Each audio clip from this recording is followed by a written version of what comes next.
Is it worth doing SEO for your landscaping business? If you've asked yourself this question before, it's probably because you've been burned by an SEO agency or some sort of marketing agency that's promised you the world in terms of SEO. In this video, I want to give you good information about SEO that will help you determine if the company you're working with is actually doing stuff to move the needle and to help you with your SEO.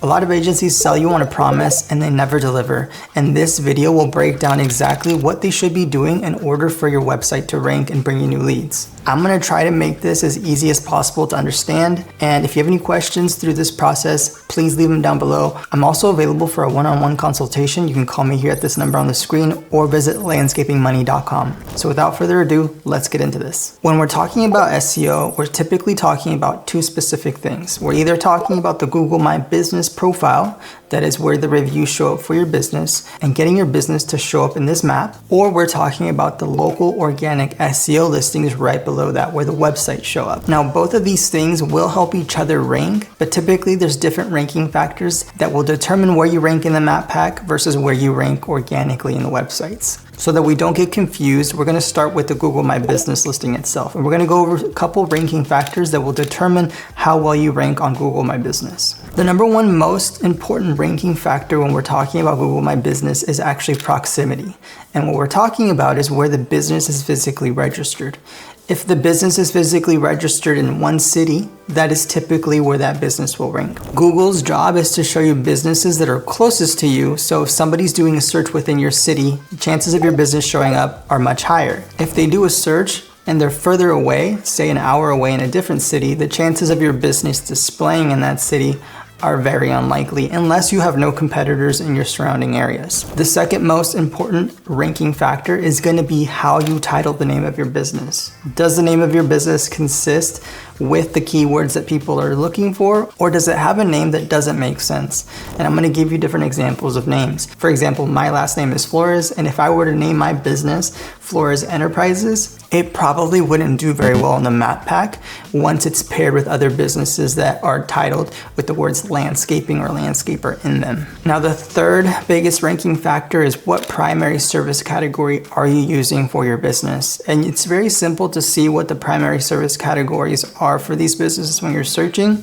So right now, if you look at the computer screen, we did a search for landscaping services in Buffalo, New York, and we have the top 3 results here. If you can see here next to the stars for the rankings, it says landscaper. That means that this company has listed themselves as a primary service category of landscaper. If we look at the second listing here, they're classified as a landscape designer. And the third one is classified as a landscaper. So you can see here that these companies have all focused on the actual primary service category of landscaper, and they didn't deter from that to something else. I will be making a separate video that will actually be talking specifically about ranking the Google My Business itself and how to set one up properly to get the best ranking results. But this video is just going to be a brief overview of the entire scope of SEO. So if you're interested in watching that video, I'll have it linked here somewhere on the screen if it's available now, or I'll have it linked down below in the description. The second part of this SEO process is going to be the website itself. And so for this, we're going to get on the computer. I'm going to show you some examples of what I'm talking about. As you see here, we've already searched up the phrase landscaping services,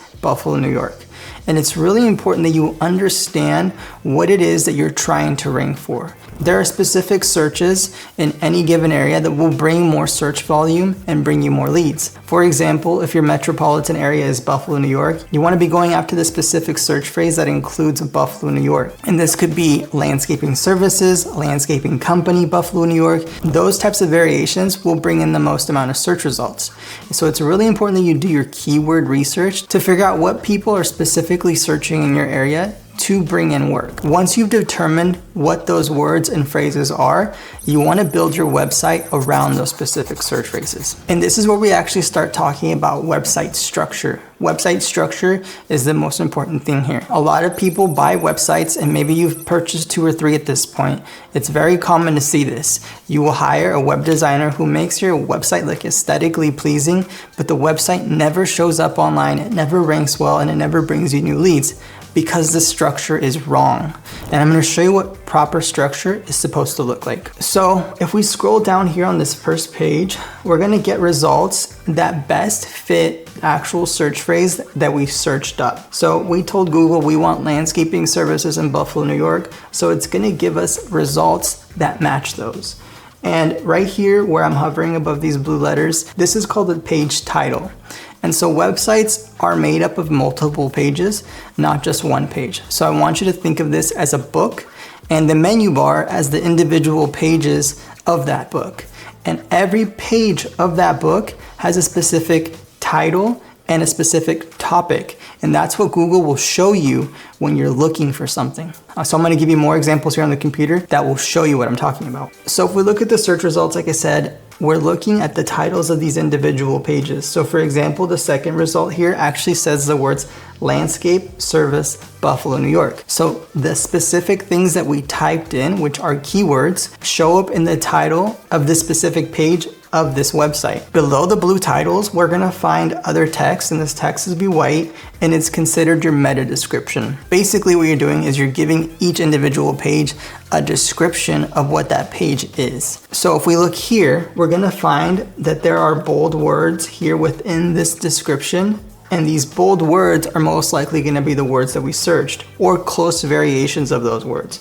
So if you can see here, they've included the word service, and then landscaping is bold, and see these dots will actually cut off after a certain amount of text. But if you look through the rest of page one, you'll find that it also includes Buffalo, New York in this one. And so what it's doing is it's trying to match up the pages that have the best title and the best description to match the search phrase. If we click on this page and go to their website, we can do a further dive of what their actual website looks like and the rest of the structure of the site to make sure that it actually fits the structure that we're talking about. So when we land on this website, we're gonna start looking for something called the H1 tag. And an H1 tag is called header text. And header text is defined by H1 all the way down to like H8. Header 1 text, what it is it's basically telling Google, out of all the writing on this specific page, this is the most important phrase, and this is the phrase that we want our website to rank for, or the specific page of this website. So if you've been paying attention, our main search phrase is landscaping services Buffalo, New York. So their specific H1 tag should be some variation of that or a close variation of that specific search phrase in order for them to rank.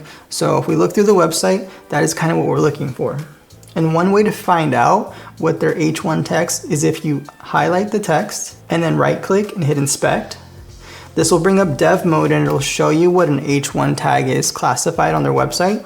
You can see here that it says H1 and then there's some brackets, and then they've actually included the experience, the professional difference in H1 tag. That's basically what they have set as their H1 text. And so what this is telling me now is that there's potential here, if you're in Buffalo, New York, for example, to outrank this person because they did not have a proper H1 tag. The only reason that they're ranking is because they have a good title and a good meta description, but they're lacking in their H1 tag. And this is what makes it really easier for competitors to come in and steal your traffic. So let's do a quick recap.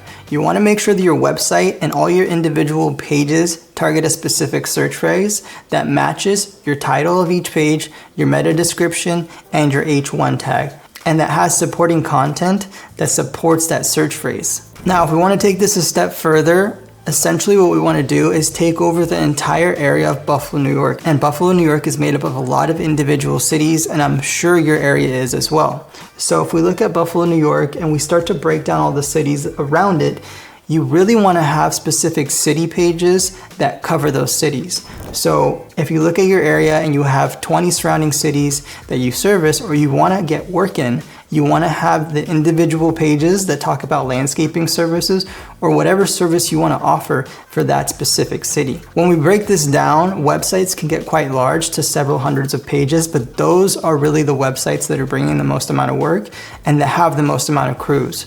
So essentially, the bigger your website is, the bigger your company will be, and the more calls and leads you will be bringing in.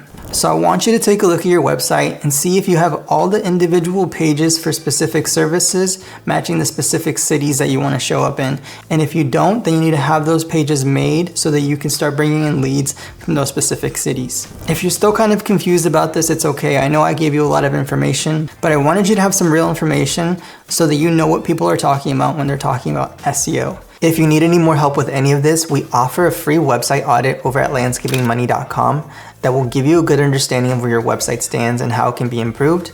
We can also get on a one-on-one call and see how we can help you with your business, whether it's SEO or website creation, or maybe even Google Ads. You can call me here at the number on the screen or text me anytime at 971-381-7416 or visit landscapingmoney.com. Thanks for watching this video, and I'll catch you in the next one.